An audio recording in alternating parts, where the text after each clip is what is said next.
Today we're going to finish up with the foot and ankle, and then we are going to review for your exam. So ended up covering everything I wanted to cover for the lower extremity. So we'll be giving you your exam here today. Let's see here. I'll review at the end, but yeah. So exam this week. Next week you have your term papers due. And then remember, weeks 14 and 15, we aren't meeting in person, so we will just be on Zoom. No BLA this week because you have an exam. I'm not planning on a BLA next week either since you have a paper due. So don't want to try to overload you if I don't have to. Yeah, so any questions before we get started there? Awesome. Okay.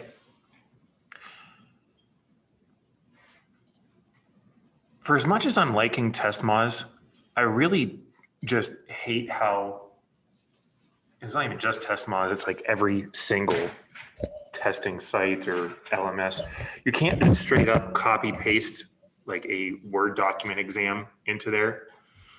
So like I have all your exams perfectly laid out for, paper, but then I have to like copy paste each individual question and answer for every single question.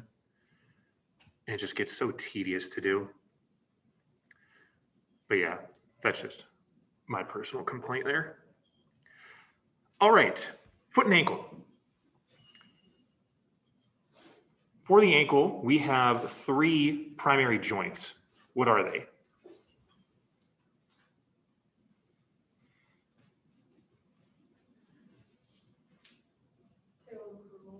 Yeah, your talocrural joint, your subtalar joint.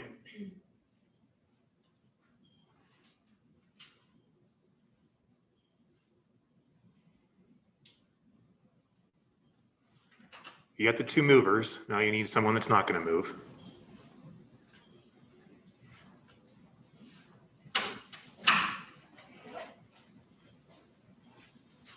So that is your distal tibiofibular joint. All right, so tibiofibular joint is a syndesmotic joint. What does that mean?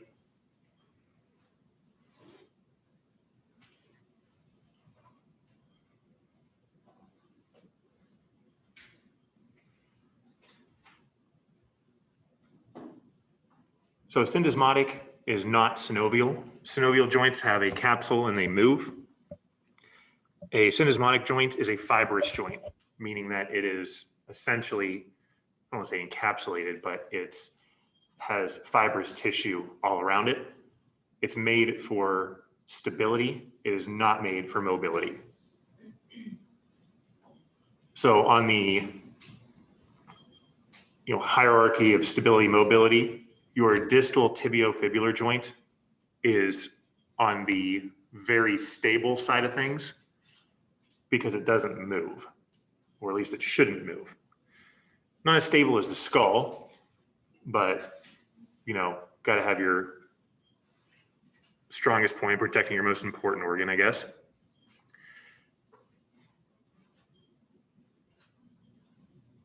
Yeah, and then for the talocrural joint, what kind of joint is that?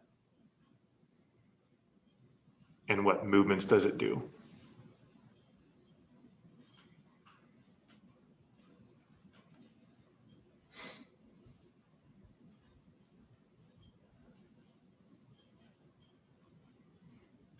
So first off, what are the 4 movements we have with the ankle?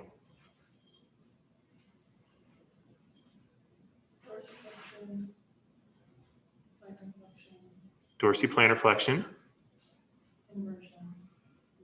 Inversion, eversion, very good. So your talocrural joint does which of those? Yeah, and what plane do those operate in? In what axis? Yeah, very good. And then your subtalar joint does inversion, eversion.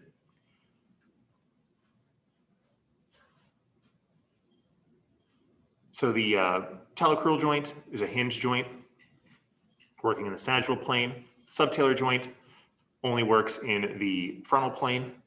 It's a condyloid joint. I think technically you would classify it as a condyloid type joint, but semantics there.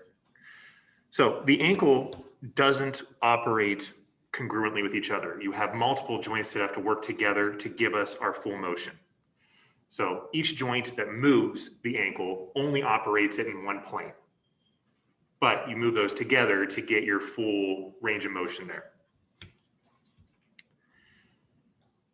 All right, remember with our bones, big toe and well, all of our phalanges and all of our metatarsals, we number. So big toe's 1, pinky toe's 5. You should know the structure, well, I guess, and the bones of your foot in total. So everything in the forefoot is numbered. Everything in the midfoot or hindfoot, rear foot is named.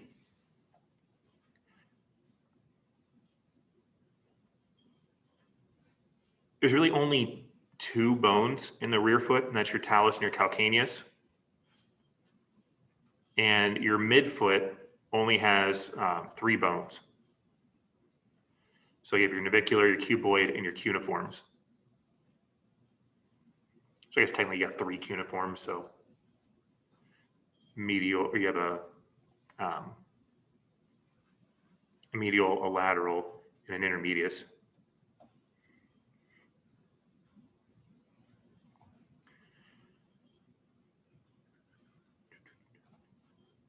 All right, so remember that if you injure your tibiofibular joint, that would be considered a high ankle sprain. Because this shouldn't be moving, usually when it does, bad things happen.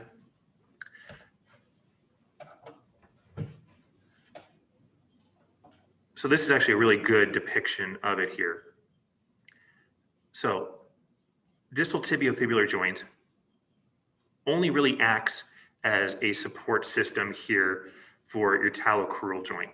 So it acts kind of like a box for it.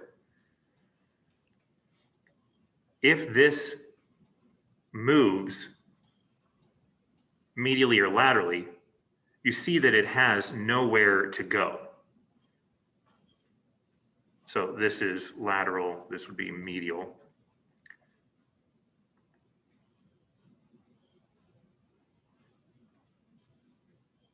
So if it were to move either of those ways, you're going to hit either your tibia or your fibula, especially the malleoluses. What's the plural of malleolus? I feel like for most us words that it's an I for plural, like you have syllabus, syllabi, but could be wrong. But pretty much, screw fixes everything if you injure that.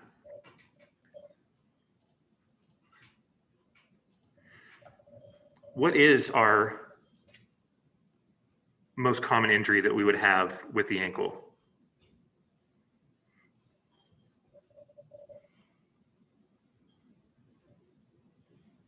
Lateral ankle sprain? Yeah. So technically you wouldn't call it a lateral ankle sprain, but an inversion ankle sprain. But yes, it would affect the lateral side of your ankle. And that's going to be primarily a failure in what ligaments?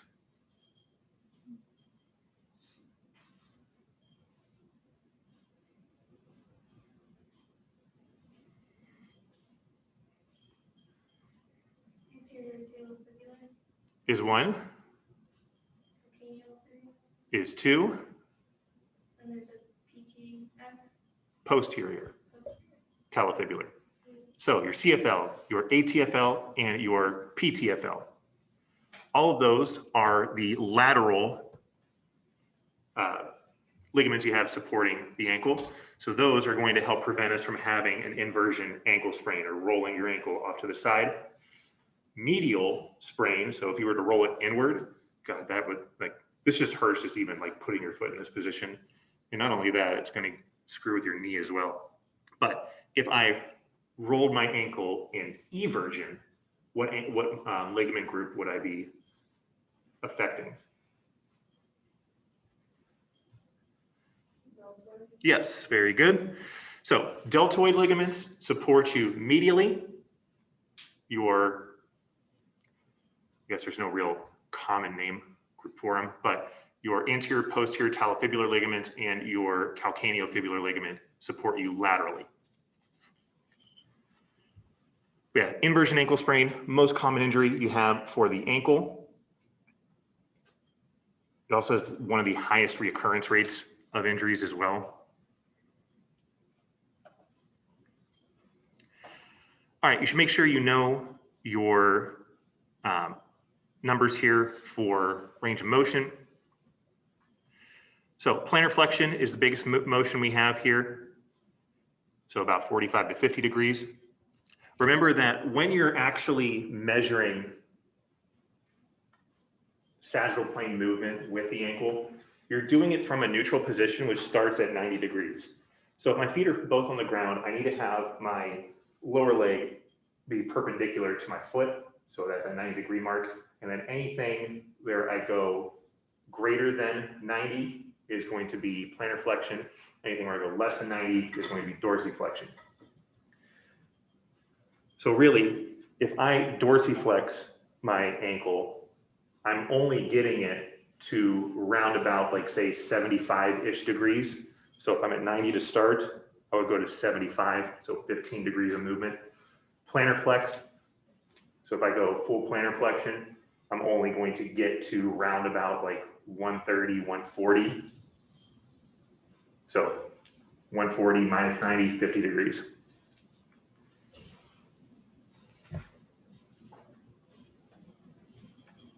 What's normal for inversion and eversion?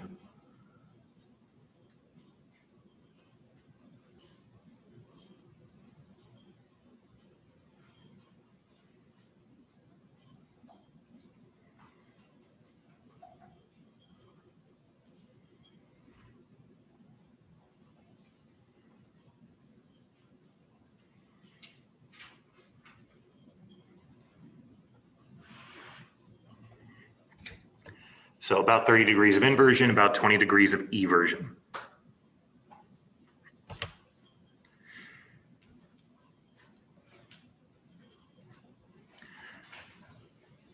Where is it? Okay. We talked about this before already. So remember that, again, dorsiflexion, normal is 15. Plantar flexion, normal is 45 to 50. Eversion is 20. Inversion is 30. So if you see somebody roll their ankle like this, so into inversion, and these are the numbers they get for their measurements. So dorsiflexion, 12 degrees, plantar flexion, 42, eversion 19, and inversion 40. What's the most concerning of these measurements?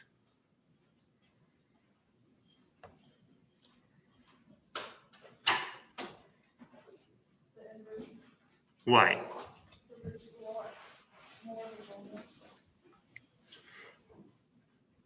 Yes. All right, so I just told you that, here we go, 45 to 50 degrees of plantar flexion is normal, 15 degrees of dorsiflexion is normal.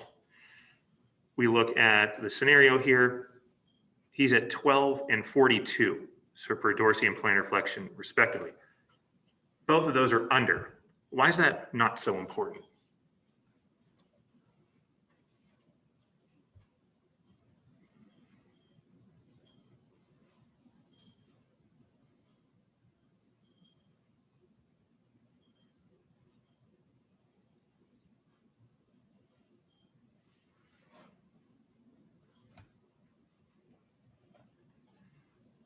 So even though both these movements are under normal, we don't really care too much about that. And why wouldn't we?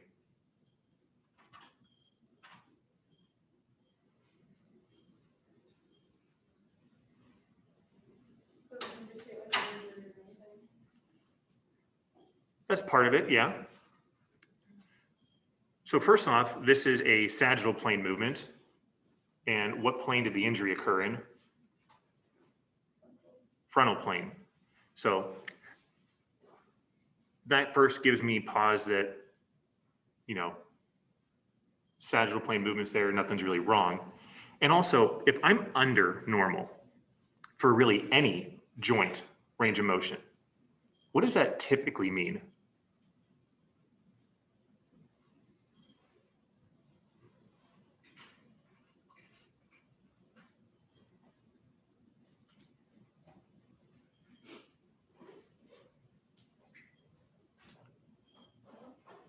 So for example, what happens if I have, you know, glenohumeral external rotation of, I don't know, 10 degrees?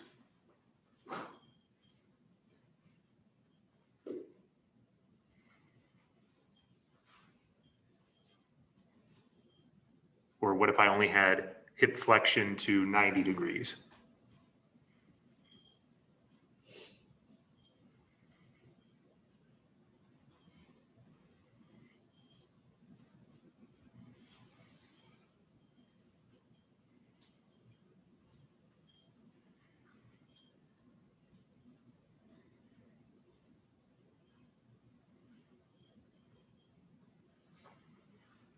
More stability. Perhaps. For any of our like movable joints where you have a decrease in range of motion, and I'm not talking about like a pathological decrease, but you just have limited range of motion, that typically just means you have joint or muscle tightness.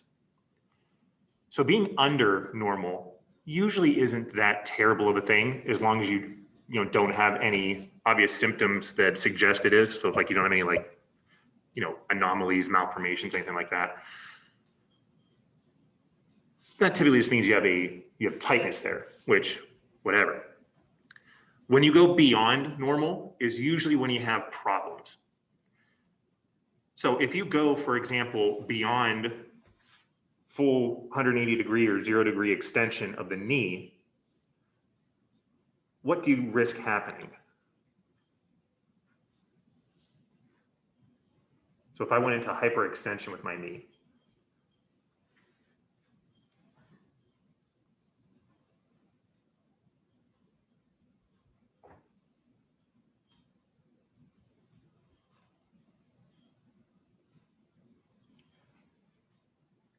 so think of the stability mobility continuum.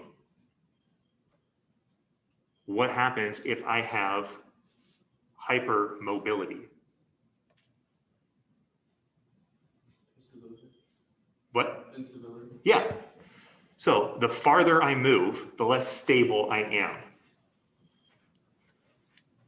So because his inversion is at 40 degrees, and because he had an inversion incident, that's me most concerning to me, because that says or suggests that he is in some sort of hyperlaxity or has additional laxity to the joint. So that would be my most concern.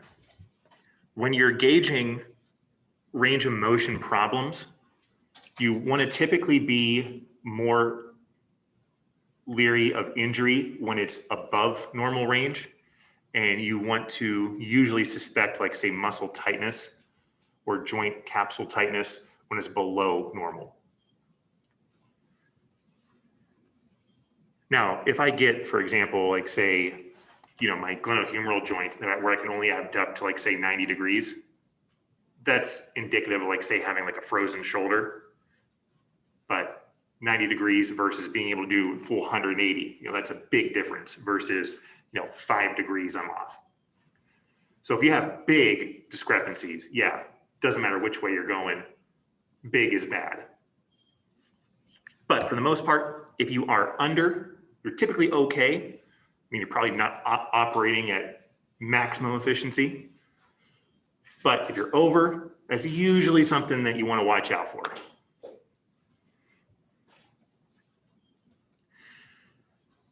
All right, all of our different joints we have, remember we talked about the talocrural joint, the distal tibiofibular joint, and then the subtalar joint.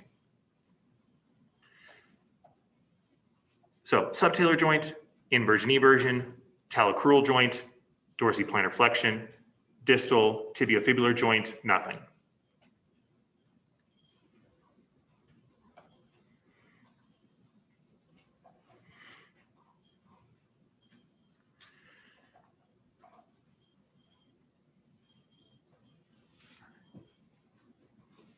All right, don't worry about your,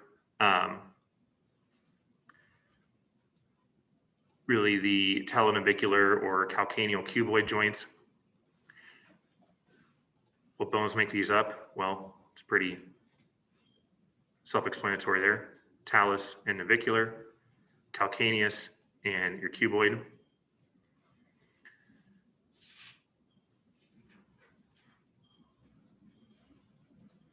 Now, we didn't really talk about it so much here, but I know you did it in lab, was your navicular drop test.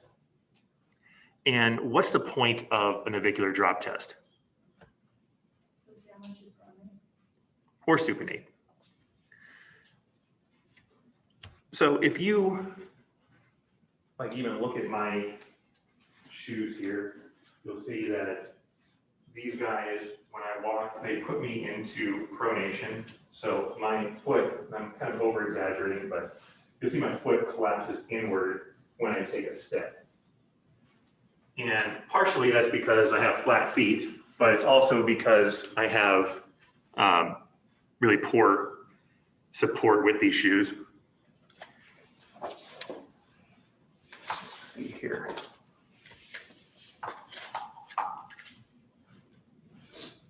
I have some of the oddest things like in my bag here that I need to probably clean out. Got a knife. Got tweezers. I would definitely not be passing airport security. I have headphones, of which my phone doesn't use them anymore. Anybody else still upset that Apple got rid of the 3.5mm jack? I'll use the receipt. So, side note, cut my toenails for like the first time in like years this morning. When I was a kid, I used to like cut my toes at like a point. So I would just go like snip on one side, snip on the other side, and form like almost like a point. And it ended up like I got like ingrown toenails for like my whole feet. So after about age 14, I kind of quit cutting my toenails on my own and just let, other people do it for me. So now in my older and more, I guess, fiscally viable state, I usually pay someone to do it when I get a pedicure, but that's been a little bit difficult since, everything's shut down. So yeah, I actually had to revert back to cutting my own toenails. And wow, did I do a crackerjack job at that. Yeah, I am definitely not going to be making any waves as an esthetician.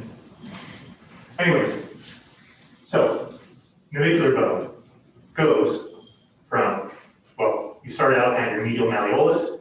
If I go straight down and then over, or I guess that would be proximally or distally, you'll feel a bump. That first bump you feel, that is your navicular bone. For the drop test, you want to mark that off.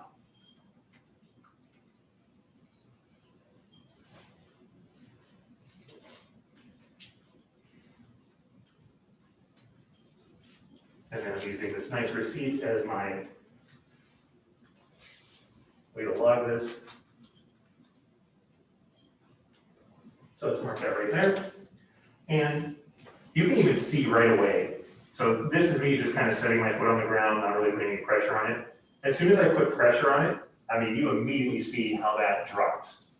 So no real surprise to see that. And then when we do second measurement here,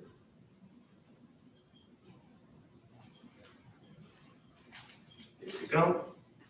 So yeah, that's pretty bad. What's normal? 10 less. Do what? 10 millimeters or less. Yes. And what happens if you're more than 10 millimeters? I can tell you for right now, this is about 17 or 18. You're excessively pronating. Yeah, excessively pronated. So yeah, my feet are collapsed inward. What if I was supinated? Bigger. It could. Or If you have less than a 4 millimeter drop, or you have a gain, then that means you have supination. Who would have supination?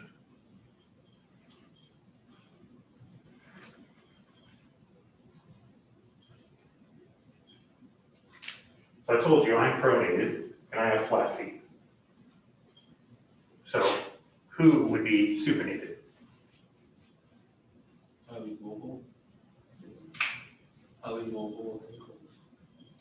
Not necessarily that. So remember that pronation and supination in the ankle is a static position. So it's not the same as like the transverse plane pronation, supination we have in forearm, but this is just how your foot positions from weight bearing status.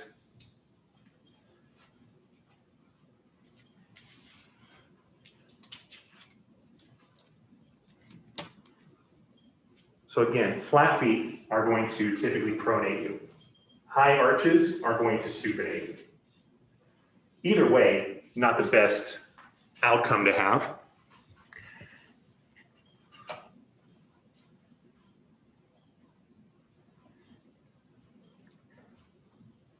If I have excessive pronation, I want to have more medial arch support.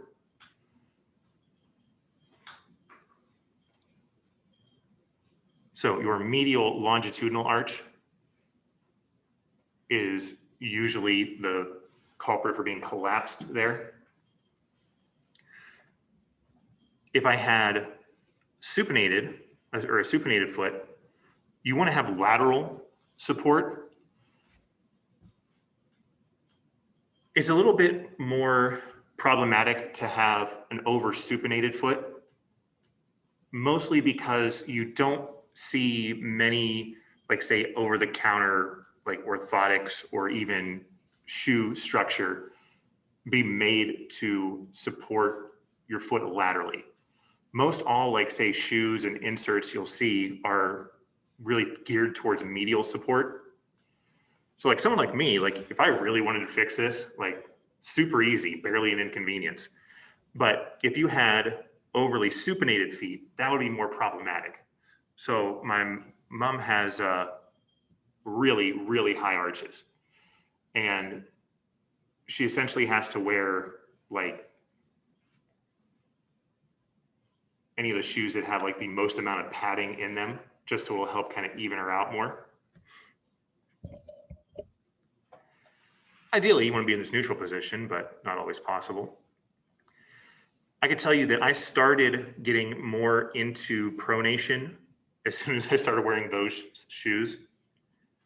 But combination of me being lazy and also not being able to find black shoes in a size 15, has kind of just kept the problem going.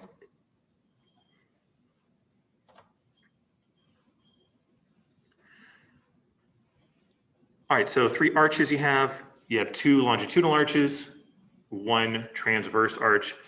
Your longitudinal arches go from your calcaneus to either side of the foot.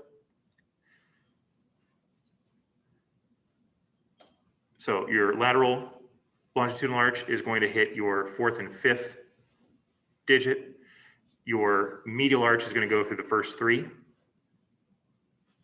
Your transverse arch goes on or just underneath really all of your midfoot bones.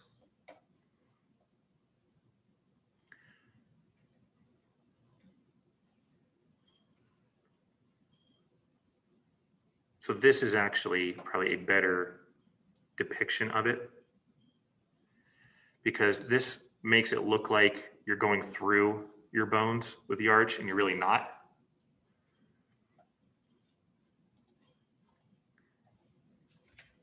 And all your arches are like ligamentous tissue.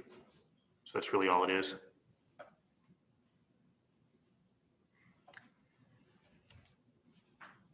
Now, fascia. What is fascia? Yeah. All fascia is connective tissue. All of your muscles are encapsulated by fascia. The thickness of it changes based on where you're at in your body. So fascia helps to give, structure to the muscles as kind of its primary function. It also helps with things like, say, circulation. They act as a kind of attachment point, protective barrier, bunch of good stuff. Your thickest fascia is lowest on your body. So once you get below the knee, you start getting really thick fascia. Mostly this is because you have poor circulation in your lower leg. Fascia is then used to help with venous blood return. So remember, your veins do not have any, I guess probably a better color to use for a vein would be blue. Your veins don't have any internal musculature. They are a passive vascular system. So they have these nice series of valves here.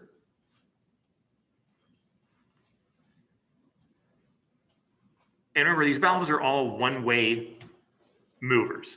So it's not the same thing with like the valves in your heart or whatever. You have blood going from one chamber of your heart to the next. You don't want it going back into the previous chamber. Same thing with your veins.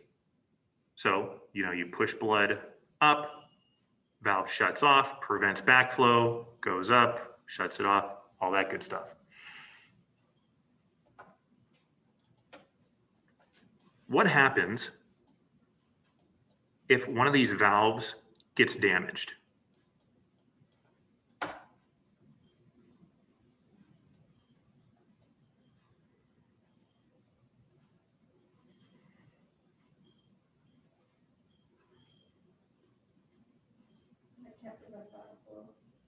Yeah, and then what does that do? Yeah. In most areas of your body, this isn't a big deal. Like, if you get, for example, like even a total occlusion of a vein, your body usually does a pretty good job at, like, say, growing other veins around it. Veins are no problem. But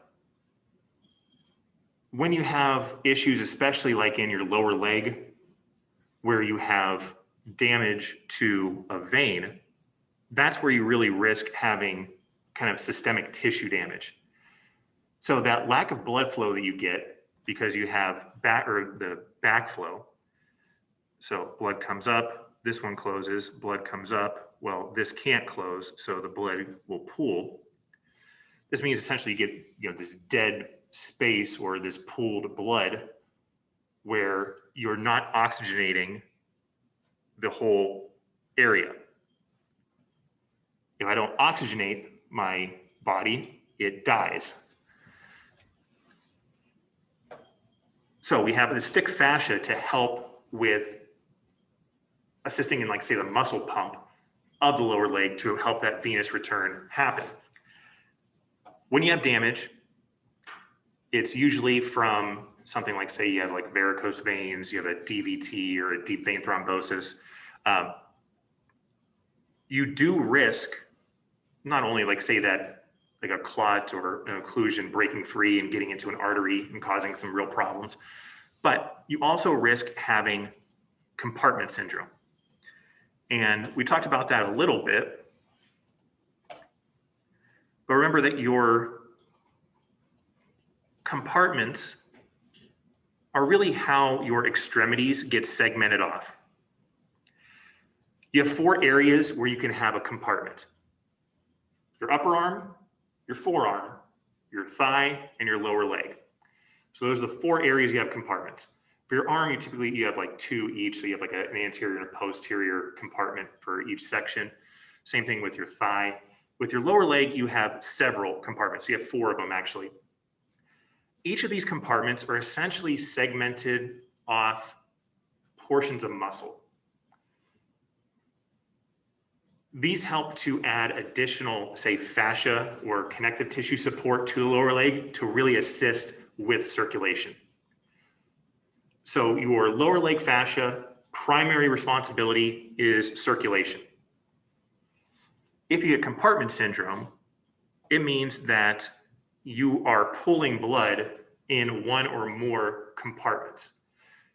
What's good about having each of the compartments is it doesn't leave the entire lower leg susceptible to injury, or to vascular injury, I should say, but it still creates a potential for problems with that happening. So if that blood pools, it's not circulating, you don't get oxygenation to the tissue eventually dies.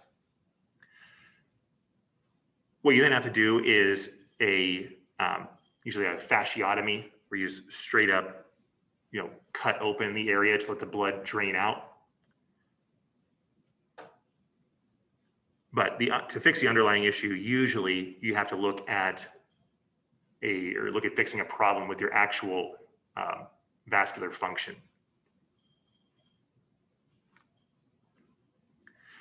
Does that all kind of make sense?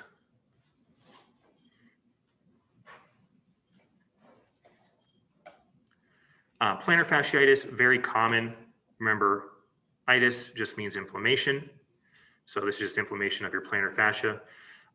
Typically, if you have plantar fasciitis, you're going to get pain at or around the heel is usually where it happens, although any portion of your foot can be susceptible to this.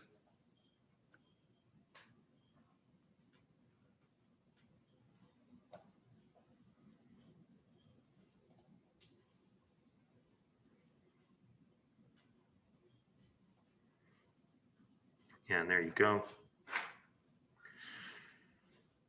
All right, so that is all of the bony structures, joints, and movements of our foot and ankle. How are you feeling about those? Great. Muscles. Only a few we really need to know. Gastrocs, remember that this is going to assist with knee flexion, but gastrocs and soleus' primary role is going to be plantar flexion. How do you differentiate, or how do you activate gastrocs versus soleus?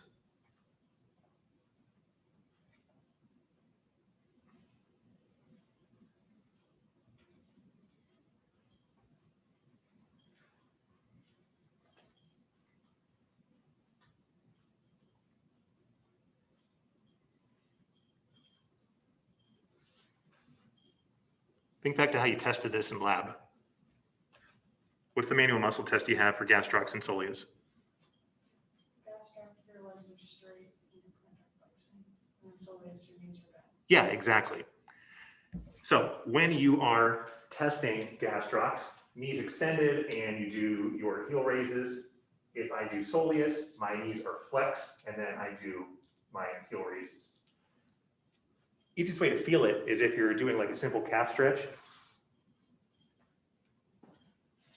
So if I'm doing regular old calf stretch, so for my rear foot, or calf I should say, keep my knee straight and I lean forward, I definitely feel a stretch really at the top of my calf and even into kind of the back of my knee.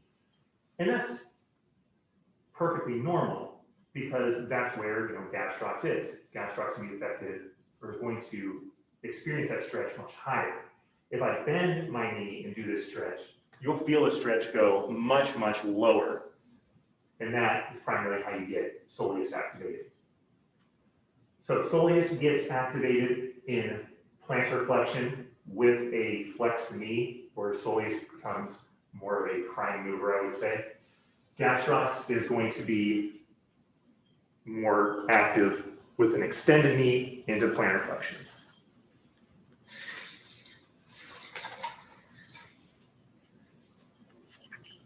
Both of those, gastrocs and soleus, share what common tendon?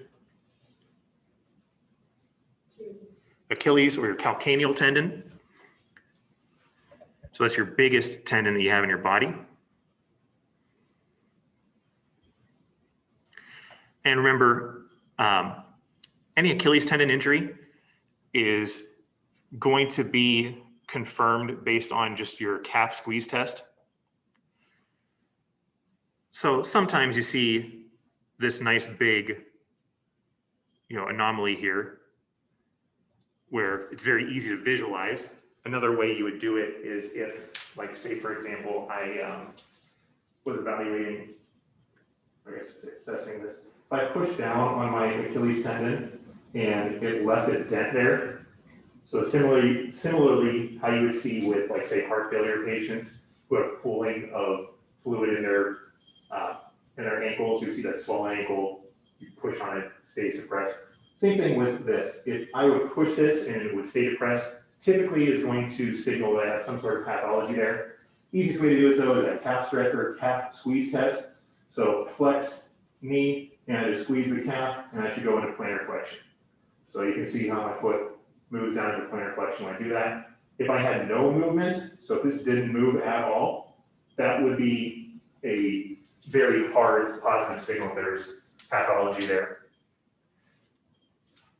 Doing the calf squeeze test, while it's really like simple, is actually a very, very effective way to diagnose Achilles tendon pathology. You look at, like, say, the ACL. And even if you have positive, like, say, Lockman's test and an anterior drawer test, you could still have a fully functioning intact ACL. You can't have a positive calf squeeze test and have a fully functioning Achilles tendon. It just won't work because you can't not move it when you have that stimulus. So it's pretty much a given. There's something wrong with it if it doesn't move during that calf squeeze test. Now, your Achilles tendon is going to be the one that allows you really to plantar flex your foot.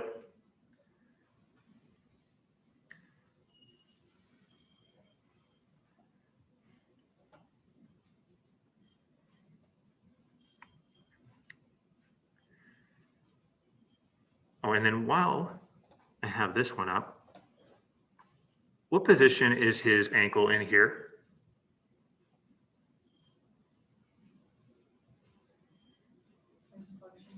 Why?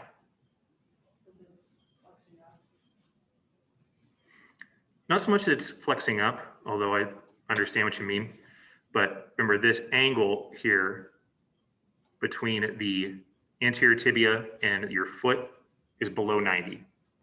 So whenever that's below 90, you're in dorsiflexion. Whenever it's above 90, so let's say that he's at 91 here, that would be plantar flexion. So remember, 90 degrees is your benchmark. Below 90, dorsiflexion. Above 90, plantar flexion.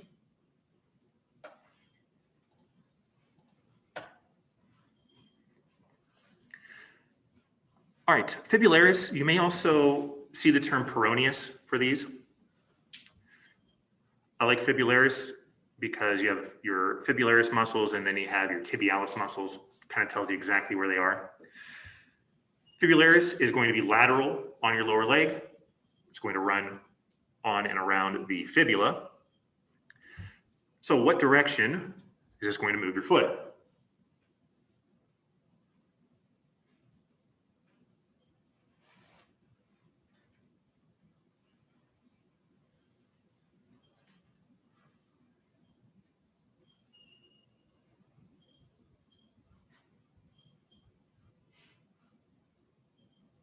all jump at once. Flexor flexion. Yeah. And eversion. Yeah.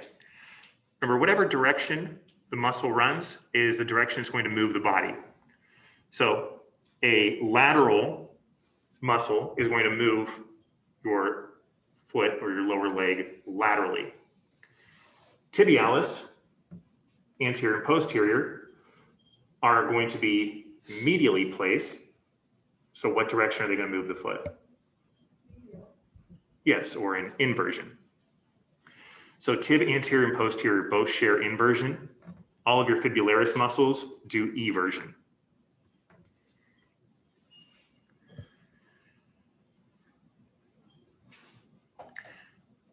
Now your tib anterior is going to do dorsiflexion. Your tib posterior is going to do plantar flexion. Which it kind of makes sense because if I go into dorsiflexion and I pull my foot up, so if I'm pulling my toes up, you'll feel anteriorly nice contraction there. So that's tib anterior. Anterior is going to move my foot in that direction.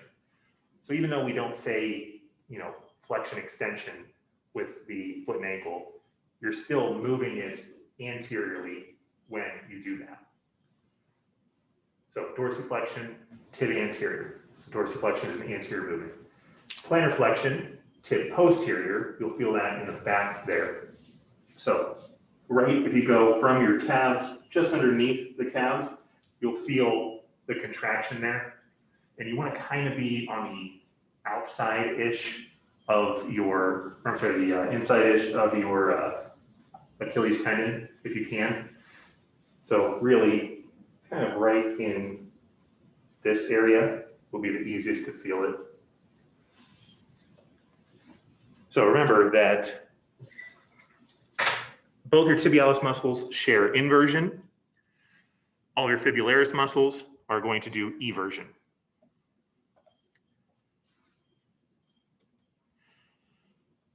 Just like the wrist and hand, anything that says digit or digitorum refers to your toes.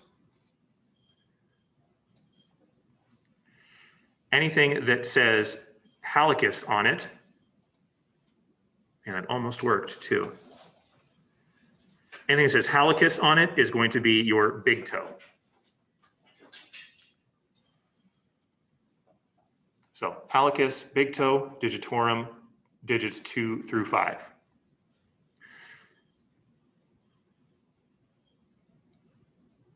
So we know the difference here between extensor and flexor, pretty self-explanatory. Extensor digitorum muscles are going to extend your toes. Flexor digitorum, going to flex the toes. Extensor hallucis, extend the big toe. Flexor hallucis, flex the big toe. Now you have obviously several of these movable joints here. You don't have a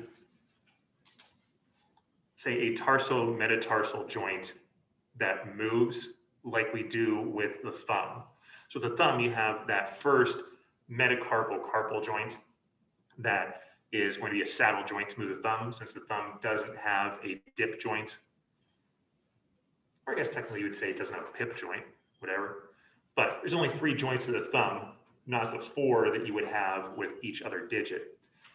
With the foot, you primarily have your metatarsal phalangeal joint, or your MTP joint, and then you're going to have only one joint, one interphalangeal joint for the toe or the big toe, and then you have 2 for really everything else. Even the pinky has 2, although it's very hard to even just palpate it. But unlike the fingers, you can't really move your toes independent of each other. I can do this with my big toe. So I can move my big toes dip joint on my right foot, but that's about it. Why can't you move your toes independent of each other?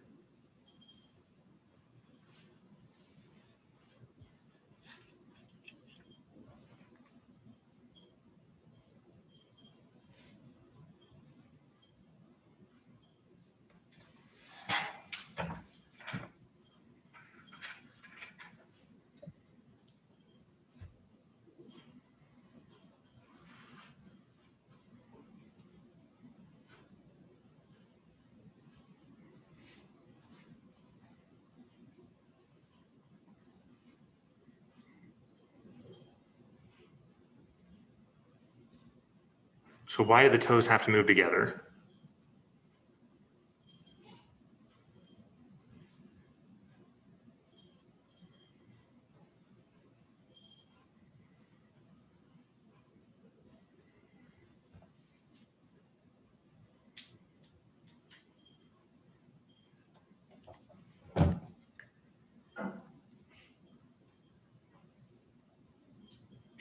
So it's all really just based on how the anatomy is set up.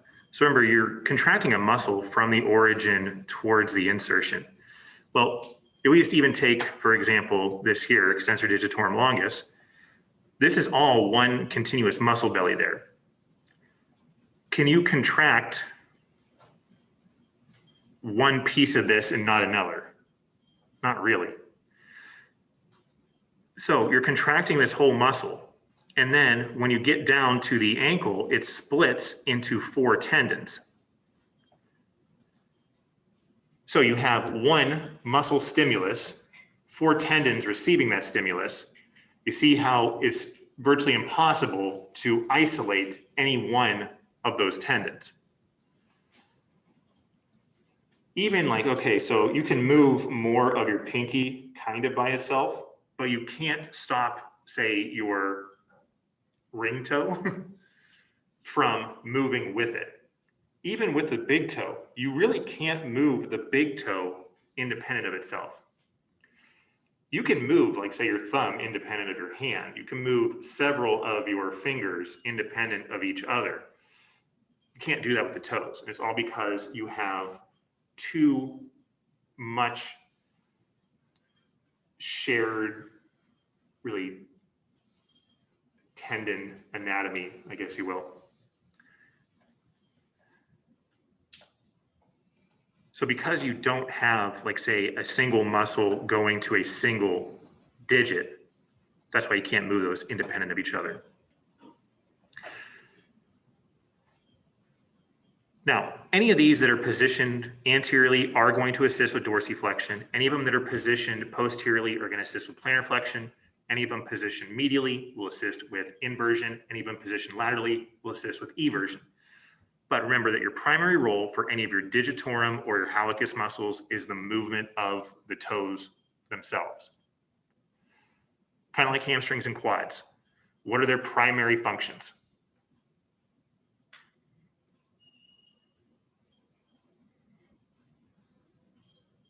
Hamstrings flex the knee, quads extend.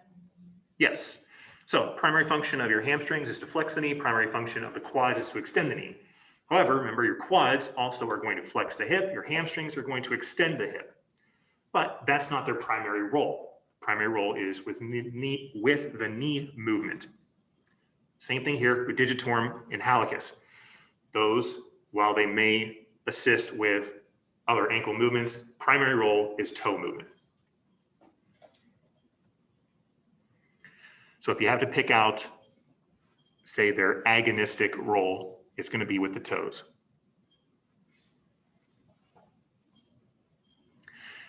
Tib anterior, if you get shin splints, you're affecting this. So acute shin splints will be caused by overuse of tib anterior. So it typically means that during your running gait, you go into too much dorsiflexion. If you have chronic shin splints, not only will tib anterior be affected, but you may also experience, like say, hairline fractures in your tibia. So that can be kind of bad.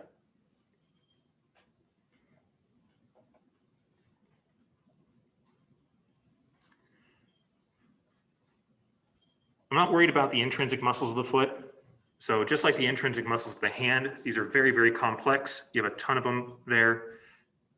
They do great things, but until you all go to become podiatrists, we don't really, need to know all this.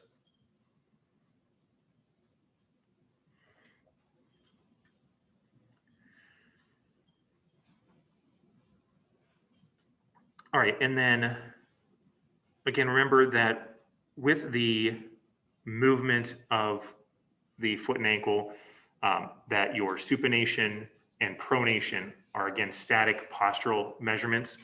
So even though it says here, like for example, you have supination, you have abduction, inversion, and plantar flexion here. Those are the movements you would need to do to get to that position. But to actually visualize supination, you have a static position. Does that kind of make sense? All right, so what kind of questions do you all have on the foot and ankle?